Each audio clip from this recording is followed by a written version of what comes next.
네, 잔매거진 오늘 처음으로 문을 열어볼 코너 바로 직장인 탐구 생활 시간입니다. 네, 대한민국을 이끌어가는 직장인들의 솔직한 마음과 생각을 들여다보는 시간인데 자, 오늘은 또 어떤 이야기들이 나올지 벌써부터 기대가 됩니다. 그렇습니다. 서희 씨가 오늘의 주제 소개해 주실까요? 네, 좋습니다. 자, 오늘 직장인 탐구 생활의 주제는요. 직장인들은 늘 불안하다입니다. 고등학교 때는 대학 입학을 위해, 대학에서는 취업을 위해 앞만 보고 달려온 분들이 바로 대한민국의 직장인인데요. 자, 이런 대한민국의 직장인이 수시로 느끼는 감정 중에 하나가 바로 불안하다는 겁니다. 즐겁게 출근을 하다가도 순간 우울해지고 열심히 일을 하다가도 어느 순간 의기소침해지는 직장인들이 한둘이 아니라고 하는데요. 불안한 직장인들의 진짜 속마음은 무엇이고 불안감을 떨쳐내기 위한 해답은 없는 건지 오늘 직장인 탐구 생활을 통해서 알아보겠습니다. 네, 직장인은 늘 불안하다. 사실 저희 같은 프리랜서들만 불안한 줄 알았지 네. 직장인도 불안하다라는 생각은 못 해봤거든요. 얼마나 많은 직장인들이 이 불안감을 느끼고 있습니까, 대표님? 네, 근데 불안함을 느끼는 거는 뭐 예측을 하셨을 텐데 네. 최근에 직장인들 얼마나 불안한가에 대한 설문조사를 한 게 있거든요. 예. 근데 그 수치가 정말 놀랍습니다. 취업 포털 잡코리아가 416명을 대상으로 고용 불안감 느끼고 있는가 그 유무를 조사를 했는데요. 무려 75.7%, 네, 76% 가까이가 고용 불안감을 느끼고 있다라고 대답을 했습니다. 네, 수치가 높은 것도 놀라운데 저는 정말 깜짝 놀란 게 비정규직이 아닌 정규직도 이런 대답을 했다는 게 굉장히 놀라워요. 지금 이제 설문 대상들은 다 정규직인데요. 정규직들이 한 76%가 이렇게 이야기를 한 거죠. 사실 우리가 이제 정규직은 비정규직에 비해서 고용의 안정성이 굉장히 보장되어 있다라고 느끼시는 분들이 많이 있을 겁니다. 이제 네. 어떻게 생존을 하느냐의 문제의 차이지 얼마 전에 그 직장의 신이라는 드라마에서도 보면 비정규직하고 정규직의 어떤 차별, 차이 이런 것들을 좀 많이 다뤘잖아요. 네.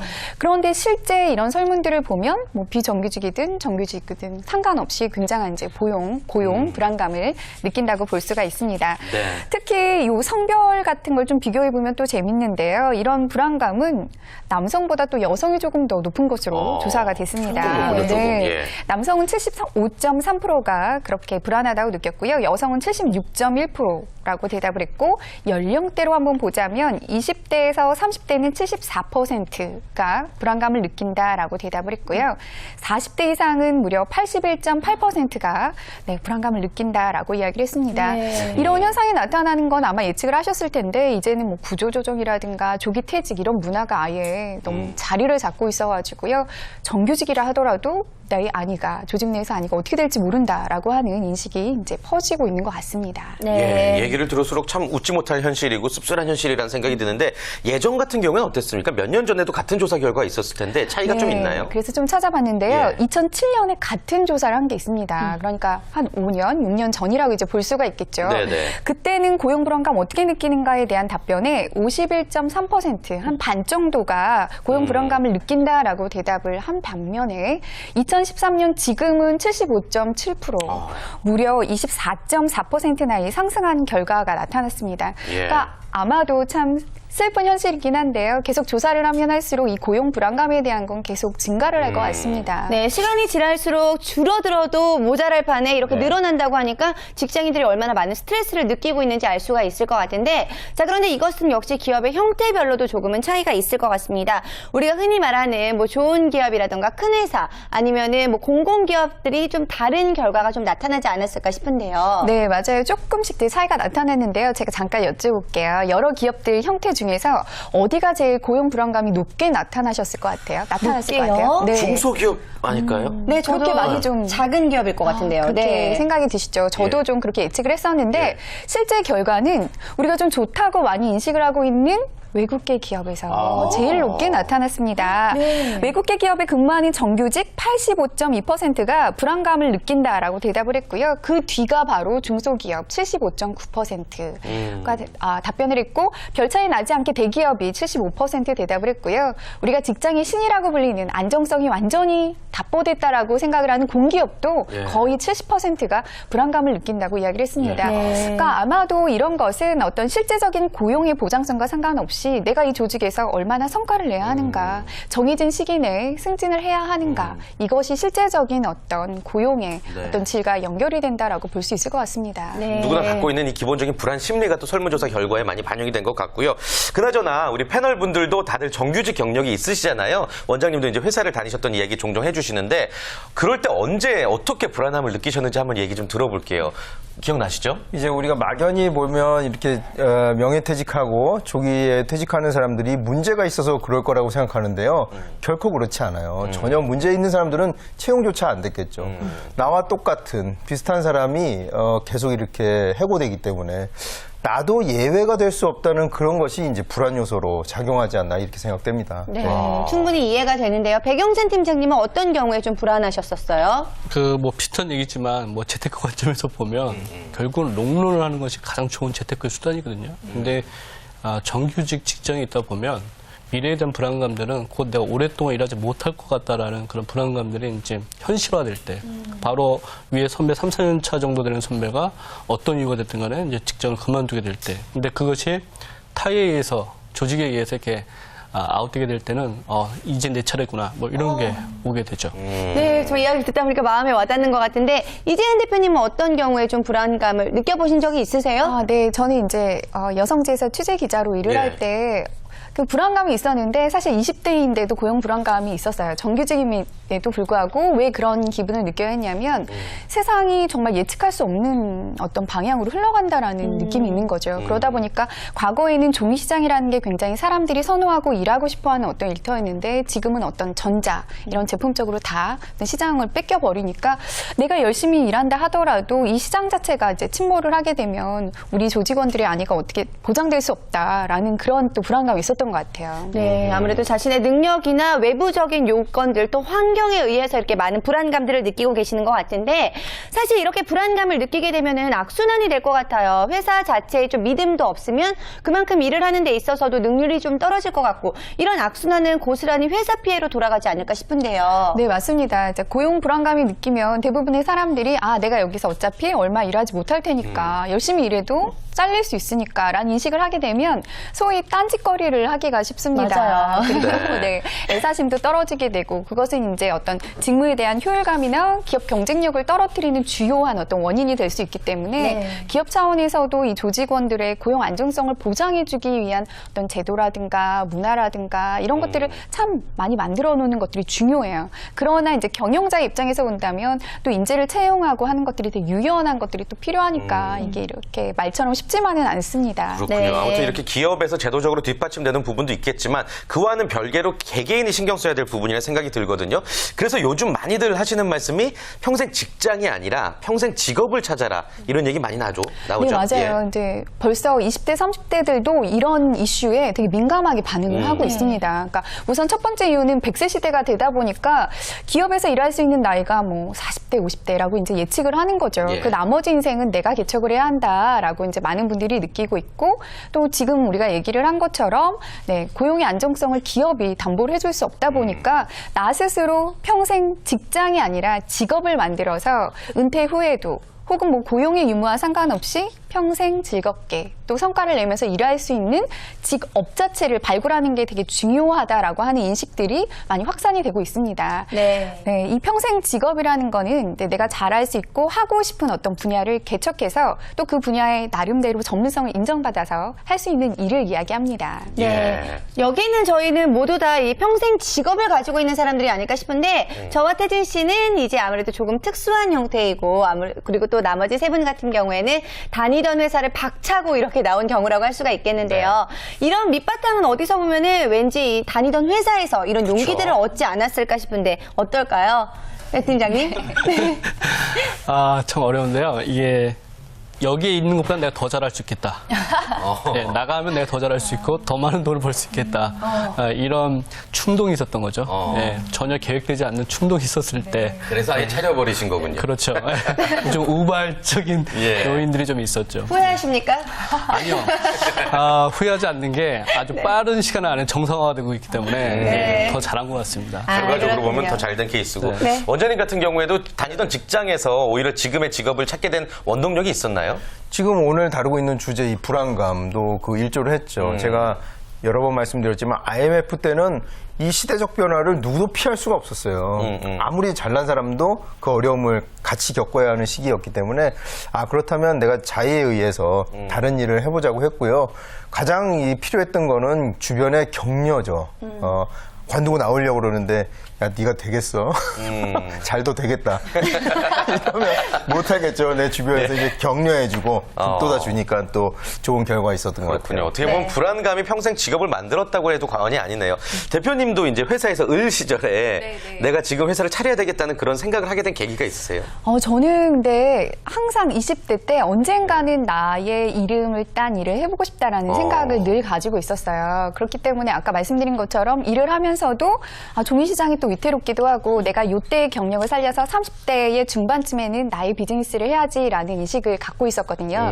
그것이 저한테는 가장 중요한 동기였던 것 같고 결혼을 하면서 이제 또 약간 사업을 하다 보면 흔들릴 수가 있는데 남편이 어쨌든 저한테 그 당시에는 이렇게 구명조끼 같은 역할을 해주지 않을까라는 약간의 또 의존성도 있었습니다. 네. 부러워요. 구명조끼 저도 갖고 싶네요. 네. 그래요. 알겠습니다. 아무튼 뭐 각자가 평생의 직업을 찾게 되는 그 순간이 분명히 있는 것 같은데요. 자, 그렇다면요. 지금부터 한번 자세한 이야기를 들어보도록 하겠습니다. 네. 어떻게 우리가 개발을 해나가야 될까요? 우선 자기 사업체를 갖겠다라고 생각을 하시는 분들이 있다면 어떤 분야 그리고 지금 내가 현직에서 어떤 준비를 하면 좋을지를 많이 이제 생각을 해보시면 좋을 텐데요. 예. 지금 제가 말씀드린 것처럼 저처럼 내 사업을 하고 싶다라고 하는 사람들이 되게 많은 걸로 나타났습니다. 자코리아에서 20대, 30대 직장인을 대상으로 이제 812명을 대상으로 자기 사업에 대한 선호도를 조사를 했는데요. 이 설문에 참여한 직장인의 77.5%가 나 언젠가는 내 사업을 해보고 싶다라고 대답을 했습니다. 그 연령대로 잠깐 살펴보면 30대가 제일 높았는데요. 82.2%가 준비를 해야겠다라고 대답을 한 걸로 나타났습니다. 근데 이 사업은 바로 한다고 또 되는 게 아니잖아요. 그래서 아까 우리 팀장은 우발적이라는 표현을 해주시긴 하셨는데 이렇게 해서 대박이 나시는 경우들도 있지만 우발적으로 해서 되게 위험한 경우들도 있습니다. 그래서 내가 현직에서 내 사업을 할 때 어떤 준비들을 미리미리 하면 좋을지 늘 좀 생각을 하시고 하나하나 준비하는 게 필요할 것 같아요. 네. 아무래도 그렇다면 어떤 것부터 해야 될지 좀 궁금해지는데요. 본인이 하고 있는 일부터 잘 알고 있고 그렇죠. 그것을 좀 분석하는 능력이 먼저 필요하지 않을까 싶은데 어떨까요? 네, 맞습니다. 지금 하고 있는 경력의 바탕을 둬서 자기의 브랜드를 갖고 전문성을 갖추고 그것을 이제 발판으로 사업체를 이제 운영하는 것들도 되게 이제 좋은 방법이라고 생각이 드는데요. 네. 현재 하고 있는 일에서 꾸준히 경력을 쌓고 그것을 발판으로 하는 것이 좋다라고 이야기를 하는 어떤 퍼센트도 40%가 넘는 걸로 이제 조사가 됐습니다. 네. 그래서 이제 정리를 해드리면 내가 하고 있는 일에서 돌파구를 찾아서 나의 브랜드를 갖는 것이라고 정리를 할 수 있을 것 같습니다. 그렇군요. 그 직장 다니셨을 때 나의 미래에 대한 그림을 그리셨을 거 아니에요? 그 그림과 지금 일치하십니까? 어떻습니까? 원장님부터 이야기 들어볼까요? 계속 노력 중이죠. 예. 이렇게 가업이라면 가업을 이을 거라고는 생각 안 했거든요. 이제 제가 어떤 전문직에 가야겠다는 생각은 했지만 여러 가지 그 분야 중에서 일단 가업을 잇게 됐고 지금 이제 저희 한의원에서는 지역 기반으로 한 동네 의원으로서 단골 의원으로서 저희가 치료할 부분은 치료해드리고 그렇지 않은 부분은 또 다른 병원에 가도록 이렇게 권하는 역할도 충분히 하고 있는데요. 거기에 이제 덧붙이자면 저는 이제 제 전문 치료 분야를 또 확보를 해서 그 동네 의원과 전문 치료 분야를 병행해서 나아가는 그 저만의 브랜드를 이제 지금 구축해 나가려고 노력 중입니다. 그렇군요. 백윤천 팀장님은 어떠세요? 저는 직장 생활을 했었을 때는 사실은 좀 거의 정신이 없었어요. 너무 일에 치였기 때문에 미래에 대한 생각을 구체적으로 해본다는 건 거의 상상을 못했었고, 다만 이제 이런 일을 해봐야겠다라고 이제 과감히 뛰어들고 나서는 여러 어떤 그 가능성들을 타진해서 보니까 내가 좀 잘할 수 있는 게 있겠구나. 내가 또 이런 걸 좀 해봤으면 좋겠다라고 하는 게 이제 윤곽이 좀 잡히죠. 개인적으로는 제가 이제 교육을 하고 있기 때문에 어린이라든가 청소년을 위한 경제 교육에 대해서 좀 뜻이 있거든요. 그러니까 이런 식으로 이제 찾아갈 수 있는 어떤 여지들이 보여지게 되더라고요. 네. 네, 아무래도 본인이 하고 있었던 업무들에 대해서 잘 분석을 하고 있었기 때문에 좀 가능했던 결과들이 그렇죠. 아닐까 싶은데, 자, 첫 번째는 잘 알아봤고요. 그렇다면은 평생 직업을 가질 수 있는 두 번째 전략은 뭐가 있을까요? 우선 평생 직업을 갖기 위해서는 뭐 우선 내부적으로도 그렇고 외부적으로도 그렇고 자기 이름에 힘을 갖는 게 되게 중요합니다. 네. 이른바 이제 브랜드를 갖는 것이라고 얘기를 할 수가 있는데요. 우리가 우유 하나를 사더라도 A 제품, B 제품, C 제품이 있으면 어떤 걸 살까 고민하다가 가장 맛있었어. 그리고 그 브랜드에 힘이 있어라고 느끼는 제품을 구매하게 되잖아요. 그래서 우리가 평생 직업으로 내가 뭐 고용과 상관없이 일을 하기 위해서는 이 브랜드를 갖는 것이 굉장히 중요합니다. 이것은 명함을 내밀지 않아도 이 사람이 어떤 사람이야, 어떤 경쟁력이 있어라고 주변 사람들이 인식을 하는 것이라고 네. 풀이를 할 수 있습니다. 네. 방송인으로 따지면 일종의 캐릭터라고 할 수가 있겠는데 그게 말처럼 쉽지 않잖아요, 근데. 그렇죠. 우선은 그 분야에서 오래 일을 하면서 서서히 인정을 받는 게 되게 중요할 것 같아요. 네. 우리 김태진 씨 같은 경우에도 지금 저희 프로그램의 MC를 맡고 있지만 많은 사람들이 연예 전문 방송인이라는 인식을 갖고 있잖아요. 네. 연예 프로그램들을 하시면서 또 잘 해오셨기 때문에 이제 사람들이 저 사람은 연예 방송의 전문 어떤 방송인이야라고 그것만 하는 줄 알아요, 근데 사람들이. 그것만 할 줄 아는 줄 알아요. 두게 된 거죠. 네. 그래서 어떤 경우에 예를 들어서 새로운 방송 프로그램을 만든다 할 때 아마 김태진 씨가 1위, 2위로 이렇게 이름이 올라내려갈 것 그러면 같습니다. 좋겠네요. 네. 예. 네, 이런 식으로 한 곳에 오래 몸담으면서 좋은 실력을 보여주면은 자기만의 브랜드를 가질 수가 있을 것 같은데, 자, 그런데 그런 경우에는 왠지 회사에서 놓아주지 않을 것 같기도 한데, 이럴 때 어떻게 해야 되나요?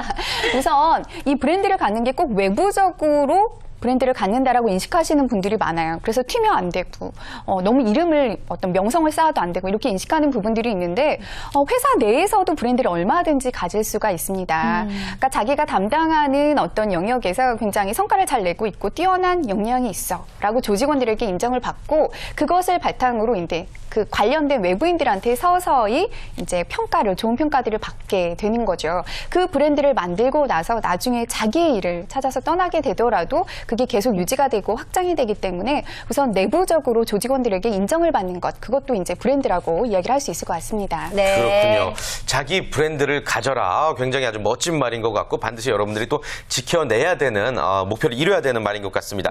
혹시 자기 브랜드가 있다라고 생각하시는지요? 원장님 같은 경우는 어떠세요? 이마에다 브랜드라고 써놓고 다니고. 예. 저는 이제 지금 치료 아까 말씀드렸지만 한의원 경영과 또 맞물려서 또 한 가지는 치료 이외에 제가 할 수 있는 부분이 있으면 하고 싶다는 생각이 들어요. 이렇게 방송이라든지 강연을 통해서 저희가 환자분들이 한의원에 오시면 1대1로 이제 상담을 하잖아요. 근데 이렇게 방송을 통해서는 여러분께 그 건강 정보를 전해드릴 수 있는 거니까 제가 한의사로서 이외에 또 이렇게 방송에서 이렇게 하는 것도 저의 브랜드의 하나가 되지 않을까 이렇게 생각합니다. 그렇죠. 네, 그렇죠. 워낙 입담이 좋으시기 때문에 네. 가능하지 않을까 싶은데요. 네, 그리고 백영찬 팀장님은요? 저는 아직까지 브랜드는 없죠. 없는데 그 브랜드 이전 단계 네이밍 작업은 좀 열심히 하고 있습니다. 그래서 저는 다른 사람들한테 불려지기를 머니 스토리텔러라고 하는 그런 명칭으로 좀 불려지길 원해요. 예. 계속 돈 얘기를 해야 되니까. 그래서 그런 네이밍 작업이 이제 완성이 되면 이제 그걸 좀 더 특화시켜서 저만의 어떤 특화된 브랜드 작업을 좀 해야 되지 않을까. 예. 단계적으로 하려고 합니다. 네, 이야기를 듣다 보니까 저도 자신만의 이 브랜드를 좀 만들어보고 싶어지기도 하는데, 자, 저 같은 사람들을 위해서 뭔가 전해주실 말씀 없을까요? 이제 아까 처음에 얘기했던 것처럼 네. 평생 직업을 준비하시는 분들이 있다면 언제부터 준비를 하는가 이것도 좀 중요할 것 같습니다. 네. 이 시기가 되게 중요하다고 볼 수가 있는데요. 한 은퇴를 준비할 때 한 40대, 50대부터 서서히 평생 직업을 찾으면 되겠지라고 생각하신다면 큰 코를 다치시게 됩니다. 왜냐하면 우리가 어떤 그 사람의 전문성을 인정할 수 있는 시기는 최소한 10년 정도가 돼야 되기 때문에 25세에서 35세 때부터 나는 이 분야에서 내가 탁월한 어떤 성과를 낼 거야. 이쪽은 경쟁력을 가질 거야. 라고 하는 것들을 그 시기에 정해놓고 10년간 이제 잘 달리셔야 되는 거죠. 20대 중반부터 30대 중반. 네, 예, 그래야 예. 이제 10년, 40대 정도가 됐을 때 브랜드가 내부적으로 또 외부적으로 생성이 될 수 있습니다. 그래서 이 평생 직업에 대한 인식을 20대, 20대에서 30대 요 사이에 해야 된다라는 건 우선 첫걸음이 될 것 같습니다. 네. 그렇군요. 근데 그 자기 브랜드를요, 직장에서 만든다는 게 쉽지 않잖아요. 이래저래 눈치도 보이고, 그냥 과감하게 프리랜서 선언 딱 하고 그때부터 이제 시작하면 좀 늦을까요? 예. 사실은 좀 지금 이 프로그램을 기업의 CEO분들이 보시면 참 뒷골을 딱 그쵸, 그쵸. 쓸어주실 수도 있으실 것 아이고, 같은데 할 수 있겠죠, 예. 네, 이 브랜드를 쌓는 게 조직 안에서 쌓는 게 가장 또 개인에게는 유리합니다. 왜냐하면 돈도 안정적으로 주면서 자기 브랜드 활동을 할 수가 있고요. 기업에 다닐 땐 기업이 이미 만들어 놓은 인프라 그리고 그 업무를 하면서 이제 구축이 된 네트워크, 사람들 이런 것들을 충분히 가지고 이제 운영을 할 수가 있기 때문에 조직 안에서 조금 더 안정적으로 개인 브랜드를 이제 만들고요. 그러나 조건은 이것은 이제 조직에서도 이로운 것들, 이익이 되는 활동이 되어야 되겠죠. 그리고 나서 나중에 이제 좀 선언을 해도 되겠다, 프리랜서로 활동해도 되겠다라고 할 때 나오시는 게 훨씬 더 유리할 수 있을 것 같습니다. 네, 사실 그런 경우에는 무엇보다 자신이 좋아하는 일을 이렇게 열심히 평생 할 수 있다면 더더욱 좋을 것 같은데 좋아하는 일과 관심 분야를 찾는 게 가장 먼저 시급하지 않을까 싶어요. 네, 맞습니다. 잘할 수 있는 일만 중요한 게 아니라 이건 이제 재능이라고 표현할 수가 있는데요. 잘하고 싶은 일, 이 두 가지 이제 교집합을 찾는 게 정말 중요하죠. 네. 왜냐하면 그래야만이 우리가 평생 일을 할 때 충만감을 느낄 수 있고요. 우리가 이 충만감을 느낄 때 조금 더 강해질 수 있습니다. 근데 예를 들면 어떤 아까 직무에 대한 걸 분석하는 게 되게 중요하다라고 말씀을 드렸는데 예를 들면 이제 HRD 업무를 한번 예를 들어 보도록 하겠습니다. 그러니까 우리가 HRD를 업무한다 그러면 인사 업무도 포함이 되어 있고요. 네. 교육 업무도 포함이 되어 있고 컨설팅 업무도 포함이 되어 있습니다. 이제 골고루 하시게 될 텐데 이 업무들을 하시면서 내가 어떤 분야에 제일 잘 성과를 나타냈나, 두각을 나타냈나, 그리고 잘 하고 싶은가 이것들을 이제 업무를 하시면서 분간을 하셔야 되는 거죠. 그리고 예를 들어서 나는 컨설팅 업무가 이 업무들 중에 제일 성과를 나타냈고 앞으로도 계속 하고 싶어라는 느낌이 든다면 조직 안에서부터 그 업무를 강화할 수 있는 것들, 교육도 조금 더 전문적으로 받으시고요. 관련 분들과 네트워크도 하시면서 계속 어떤 브랜드를 강화하시는 게 필요할 것 같습니다. 네, 그래도 평생 해야 할 일인 만큼 좋아하는 것만으로 안 될 것 같은데 뭔가 주의해야 될 점은 또 어떤 것들이 있을까요? 예. 우선 아까 얘기하신 거하고 좀 이제 겹쳐지는데요. 네. 많은 분들이 내가 평생 직업을 가질 때는 잘할 수 있는 일을 토대로 하면 돼라고 생각하지만 내가 재능이 있다고 해서 그것을 평생 직업으로 가질 수 있는 건 아닙니다. 우선 가장 중요한 건 시장에서 이 사람의 그 재능을 얼마나 시장성 있게 보는가, 상품으로 가치가 있게 보는가를 객관화하시는 작업들이 필요하죠. 나는 재능이 있다고 보지만 시장에서는 인정을 하지 않는다거나 어떤 치명적인 약점이 있거나 한다면 그것을 충분히 보완하고 나서 그것을 자신의 어떤 일로 만드는 작업들이 필요합니다. 네, 네. 그 부분은 반드시 주의를 해야 되겠네요. 예, 내 이상과 현실이 다른 부분에 대해서 알겠습니다. 오늘 사실 방송 들어오기 전에 대기실에서 제가 세 분께 부끄럽지만 제 고민을 좀 털어놨었었는데 오늘 그 주제가 또 마침 저한테 맞춤형 주제인 것 같아서 머릿속으로 자꾸 제 미래를 그려보고 있습니다. 예, 네. 원장님 오늘 이야기 들어보시니까 좀 어떠셨어요? 자기를 한번 돌아볼 수 있는 좋은 계기가 됐던 것 같아요. 예. 제가 얼마 남지 않은 미래지만 왜 이러세요? 네. 그럴 리가요. 충실히 계획 세워가지고 좀 멋진 예. 브랜드를 만들어 보도록 하겠습니다. 슬퍼지잖아요. 좋습니다. 배경찬 팀장님은 어떠셨어요? 저도 이렇게 쭉 얘기를 들어보면서 더 이상은 이제 막연해지지 말자.